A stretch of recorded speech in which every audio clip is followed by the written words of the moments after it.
Welcome back to week 3. So today we're going to get into some of the implementation pieces of our relationship piece, our love piece, whatever you would like to call it. But we'll be targeting and talking about those important relationships in your life. So yesterday, I told you guys to assess the areas in your life and whatever relationship, whichever one it is really speaking to you and calling out to you. And if you haven't done so, now is the chance for you to do that.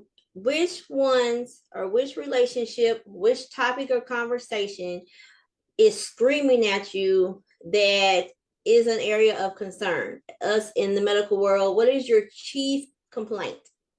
Which one is the one that's nagging at you, has you in your feelings?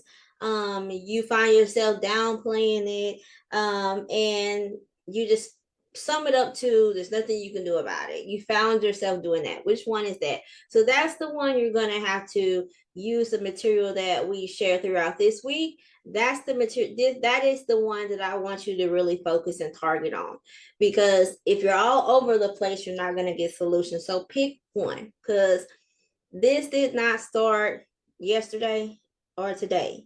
And so it's going to, with a mindset that it's going to take time, but it is very doable. And it may not work out the way that you want. Everything is not going to be like you're orchestrating, pulling strings, nor should you want it to be, because that's not authentic. So the topics that we cover this week, and then the information that I share and advice that I share, I want you to take it, implement it, tweak it to make it fit your current situation, and then sit back and watch and come to a conclusion.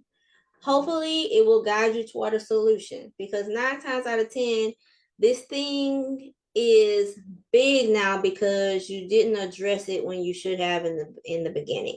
And don't worry, because that's tied back to something that happened in your childhood that led you to do that. So let me give you an example. And why do we cover this? One thing is because, like I've shared with you already, that these are the people that's important to you. These are your whys. These are the ones that you do it for. So of course we're going to make sure that we're on good terms with them. So because if they could be the reason that we are the people that we do it for, if you're on bad terms or feeling some type of way about the people that you do it for, and then you have that day that comes around that you need to really pull on that anchor, that why, and you pull and you're like, oh, you're pulling from a negative place. And so you're not going to be able to get the energy, the momentum, the inspiration that you need to push on through those rough patches. So, okay. So I want to ask you a question. How are you showing up when considering the relationship that you want to address, that you're having concerns with? We're going to always start with self first, always. So I want you to ask yourself, how are you showing up? So what do I mean by that? Are you being the wife that you said that you wanted to be? Are you being the daughter that you said you want to be? Are you being the mother that you say you want to be? Are you being the friend that you said you want to be? Are you being the business partner that you say you want to be? Are you being the person that you say you want to be? And if you are not, note how you are not doing that. And then that is where we start. A lot of people have trouble studying because what they do is they go and they try to read all this material, digest all this material, and then they go to the test and they bomb it, because none of the material that they studied or the material that they remembered was on the test. Why is that? Because 9 times out of 10, the material that was on the test was a part of their weak area if they studied everything. They didn't study the weak areas. The other part, they spent too much time on things that they already know. We do that. We do that in every area of our life. We try to double check, triple, quadruple check ourselves on stuff that you know. But then when it comes to stuff that you don't know, then you kind of glance at it or go through it and expect to know it as well as the stuff that you do know. That's not the way it works. So what we're going to do is we're going to take an old nursing hack and we're going to apply it to our life. So what I want you to do, as I meet with several people, they'll tell me, I know how to study. But do you know how to know what you don't know? There's only one way to do that, and we've been doing this since grade school. But for some kind of reason, it fell out our head. So we're going to bring it back, and we're going to apply it to everything. So the only way you will know what you don't know is to test yourself. That's the only way. So when you're studying from this day on in every area of life, even when, especially when it's coming to something as significant as business and relationships, love, stuff like that, test yourself to see what you really know. And then that gives you a starting point. That does not validate you or invalidate you in any kind of way. It gives you a starting point on what you need to work on. With me saying that, it makes me wonder if the reason why we shy away from doing those tests, and people say, oh, I know how to do that. I know how to study. I know how to do this. Or I know how to do that, because deep down, you know that you don't, and you don't want that to be pointed out because you think it's saying something about you. But in hindsight, really, you not even trying to make sure of what you know and what you don't know says more about you than what that ever would. So look at those situations and see, how are you showing up? Let me give you some examples. If you strive to be the good wife, whatever your standard may be, y'all know my standard is the Bible. Whatever your standard may be, how are you lining up to that? And how are you lining up to what your idea of a good wife is? What you and your partner talked about, what they expect. And you can do this in all areas of relationships. As far as a mother, what is a good mother to you? How are you showing up as that person? What are you doing or not doing that makes you not show up or show up in the way that you desire to? That's where we start. So it is not about beating you up, is about awareness, because if you're not aware of it, then you can't do anything about it. So then we can move on to the next thing. Now you have your different areas of concern. Okay, so most likely how you're showing up is going to directly relate to the concern that you have. On the things that really matter, we tend to be so passive, it is ridiculous. And the passiveness hurts us all. You don't have to be aggressive. You don't have to be evil. You don't have to be mean. I strongly discourage you from doing that, because that will not get you the result that you desire if you're following me, because you never intend to hurt someone and you never intend to hurt yourself. And as long as you come off like that, you're going to get pushback. Think about it. Okay, most of us are the same. If somebody come at you, rah, rah, rah, rah, what do? I'm going to go ahead and tell you what I do. I go back to when my mama used to be hollering at me when I was a little girl. And to keep me from saying or doing something I don't have no business doing, I tune her out. I don't hear her. I heard what she said, but I ain't listening. They do the same thing. We all do it. So, and we know this. We know that the person that gets loud is not heard. So do not do that in your relationships that you truly care about. That just makes no sense. But we do it because our emotions get high, stuff get tense. And if you find yourself in that moment, it's okay. You can always recover. You can always try again. As long as that person is still alive, you have another day, another chance. So, noting your areas of concern, I want you to ask yourself these questions. This is the lesson for today. Getting started. How are you communicating this? If you're discouraged with or concerned with something that your husband or wife is doing, if you're concerned with something that your children, your coworkers, your business partner, friends, if you're concerned with something that they're doing, how are you communicating that? Let me tell you how you know if it's a chief complaint. You find yourself acting out of your feelings. You feeling some type of way. And you may be doing things that you don't necessarily do, or things that are outside of your character, thinking or feeling some type of way that are outside of your character, because it's an area that needs to be addressed. 2, your conscience is nagging at you and telling you that, no, this ain't right. Because y'all remember what I told you? You cannot lie to the subconscious. As much as you try to downplay it, which was the next point, and say, oh, it's okay, it's okay. Your conscience know that it ain't okay with you, so you need to do something with it, because so it's going to continue to nag you about it. So that nagging is going to prompt you to continue to be in your feelings and act out of character, and unfortunately probably hurting the individual that might be hurting you, but unannounced that they're hurting you. We're going to assume that they're unannounced that they're hurting you. These are the individuals and situations that I'm really talking about. Because if these individuals that we're talking about love you, they are not intentionally hurting you. And if they are, then that's a whole nother conversation. And we'll get to that later in this week. But even in that sense, how are you communicating your needs? How are you communicating your concerns? Are you saying anything? Are you doing anything? Are you laughing and kikiing like everything's okay? Okay. You were not put on this earth to be anybody's favorite person. Everybody in this room, I value you. I value your opinion, your honesty, your integrity.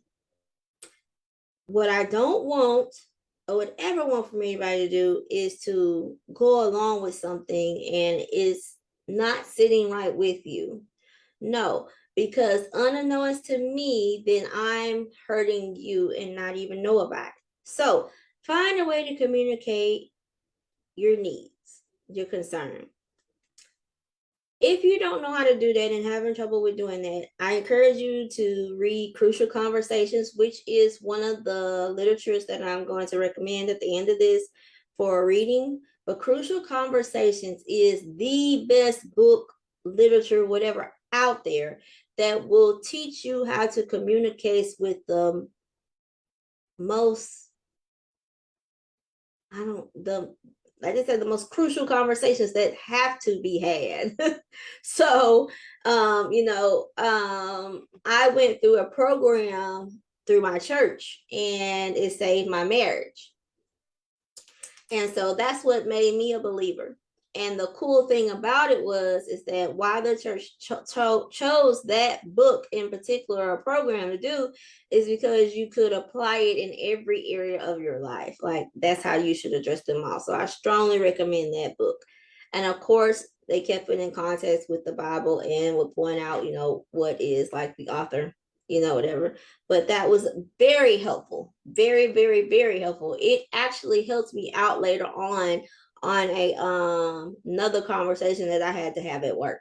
Because usually that's where our first crucial conversation is usually at home, and then our next one is usually at work. Because one, we're having to have a conversation with someone that we love and don't want to hurt. And then two, we're having to have a conversation with somebody who's most likely in charge of our money. So then now, since we addressed the communication thing, ask yourself, how are you implementing this? What are you doing? If you're communicating that something is wrong, how are you implementing anything to fix it? Or anything to continue to point out that no, it's not okay? To not be brushing it under the rug, per se, that we like to say. How are you implementing it? If you came up with a strategy, so if you read Crucial Conversations, or maybe you already know a strategy, if you came up with a strategy, how are you implementing it? How are you going about it? You should have, in the village that you've built, someone that you know, love, and trust, and can run this by, because you want an unbiased opinion. Because usually another reason why we don't have these conversations is because you don't know how to talk to people. And I'm saying you don't know how to talk to people because I don't know how to talk to people. I had to learn how to talk to people. In business, you got to know how to talk to people. When was the last time you went somewhere and said, I don't know who you think you talking to, or somebody said or did something and you're like, oh no, I will not patronize this establishment. We see it in the media every single day. You know, people get professionalism and freedom of speech totally out of text. They take it out of text, out of turn or whatever. You still have to respect people. You can feel what you want to feel, say what you want to say, but you still have to respect people.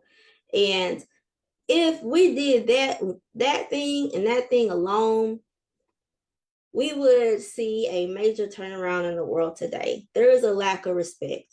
So you don't want to be on that end of a lack of respect when you're talking to someone that you love, okay?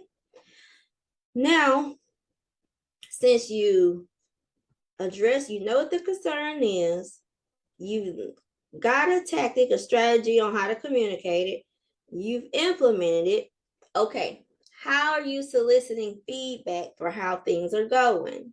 Y'all understand that these are conversations or areas that you're not going to address one time and then it's going to be corrected. It usually didn't get like that one time. Not saying that that's not possible, but I ain't seen it yet. But unless it's something that the person is unaware of, and a lot of times it is, they're unaware of, oh, babe, I didn't know that you felt like that. Or mom, I didn't know, you know, stuff like that. We assume that people know things, and that's part of telling ourselves a story. That's why we say there's three sides, because no matter who you are, what side of the earth you're on, you're going to tell yourself a story, because that's the way that you interpret the situation. Point blank. Every time, this is a good example of this. Every time you watch a movie, every time you read some literature, you're going to interpret it a different way. You're going to pick up something different. Every time you go back and revisit something that's happened in the past, you're going to remember something new. You're going to see it in a different way. So that's along the lines to further back that up.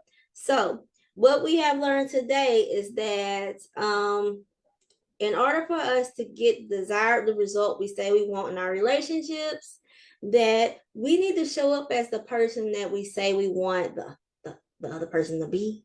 We need to show up as the person that we say we want to be. If you're saying that you're just like the bomb, which you are, then I need you to show up as the bomb. And what the bomb means is that when it's authentic, with respect and honesty, when you make a mistake, acknowledge it. That does not mean that you have to let anybody walk over you. That does not mean that you have to pay for that mistake for the rest of your life. No. When you make a mistake, acknowledge it, apologize if it's deemed necessary, and work on a solution, because that's what we're here to do. That's what this is all about, a workable solution. So your homework for today is for you to obviously come up with a plan like this. You have your areas of concern. If you don't have them, then you need to get them, and then go a little step further and write these out. How are you communicating this? How are you implementing this? How are you soliciting feedback? That is your homework for today. Then, just to remind you, in order for you to be the person that you desire to be in these relationships, you have to put down the person that you were. A lot of us will be like, well, I don't understand why this keeps happening to me, or why I'll keep attracting this person, or why I'll keep being attracted to these people. Because you have not fully put down the person that you used to be. And the person that you want to be is waiting on you. It's right there. But in order for you to put that on, you got to put that down. That's how we started this whole thing. That's why I started like that. In order for you to pick up that, you got to put down overwhelm. Yeah. Overwhelm is a lot. We just know that one thing where you see like that figure of somebody and they're just like, ah. Well, a lot of us, if we could really see, like you said, if you could really see the soul of a person, how they're really feeling, a lot of us are walking around like, ah, and not understanding why you keep attracting or finding yourself in the same situation. So I encourage you today to put that down and truly work on stepping into the person that you want to be. There's going to be some people that's going to be upset about that. It's not the people that we're talking about this week.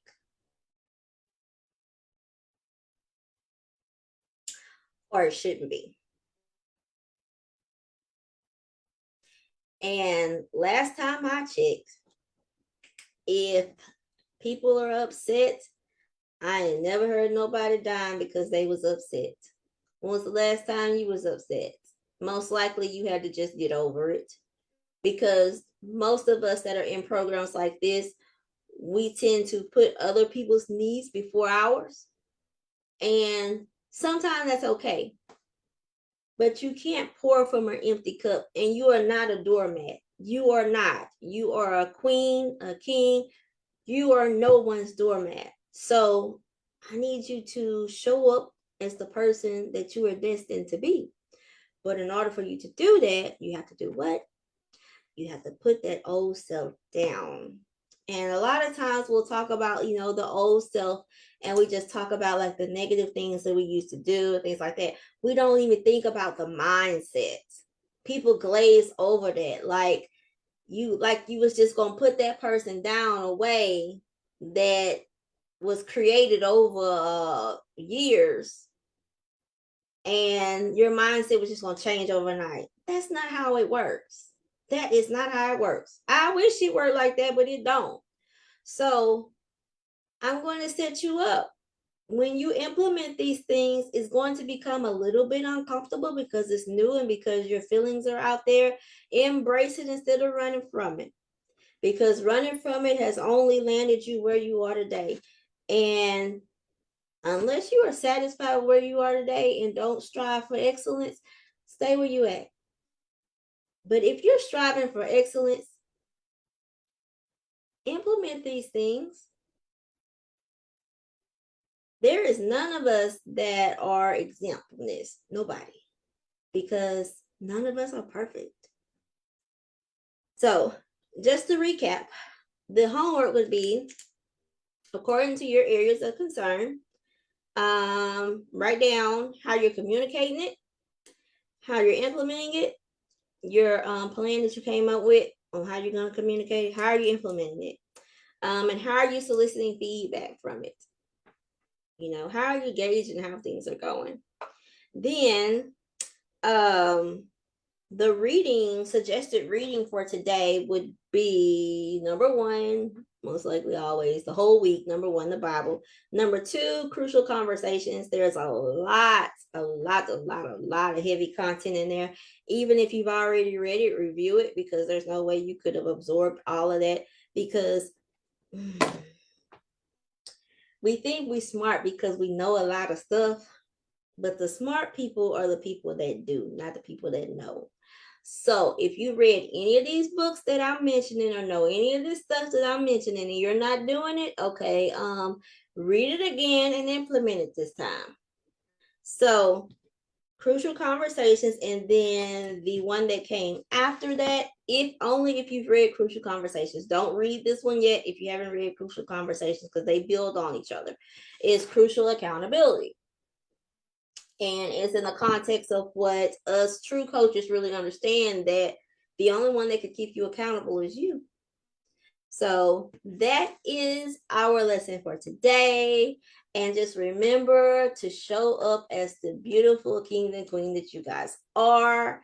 And I'm looking forward to you guys posting. So today, for a bonus, I want you to post any feedback from this in particular session that you may have. So I will see you tomorrow. Y'all have an amazing day and show up.